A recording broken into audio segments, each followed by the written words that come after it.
அண்மைச் செய்தி. நீலகிரி, கோவை மாவட்ட மலைப்பகுதிகளில் இன்று கனமழை பெய்யும் என்று வானிலை ஆய்வு மையம் தெரிவித்திருக்கிறது. சென்னை உட்பட தமிழ்நாட்டின் பிற பகுதிகளிலும் பரவலாக மழை பெய்ய வாய்ப்பிருப்பதாக வானிலை ஆய்வு மையம் கணித்திருக்கிறது. அண்மைச் செய்தியாக பார்த்து வருகிறோம்.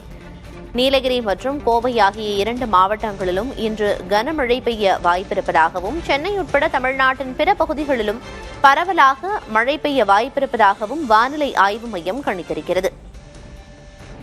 ஏற்கனவே நேற்று இரவு முழுவதும் சென்னை மற்றும் புறநகர் பகுதிகளில் பரவலாக அதிகனமழை பெய்த நிலையில், சென்னை உட்பட தமிழ்நாட்டின் பிற பகுதிகளிலும் இன்று பரவலாக மழைக்கு வாய்ப்பிருப்பதாகவும், குறிப்பாக நீலகிரி மற்றும் கோவை ஆகிய 2 மாவட்ட மலைப்பகுதிகளில் இன்று கனமழை பெய்ய வாய்ப்பிருப்பதாகவும் வானிலை ஆய்வு மையம் கணித்திருக்கிறது.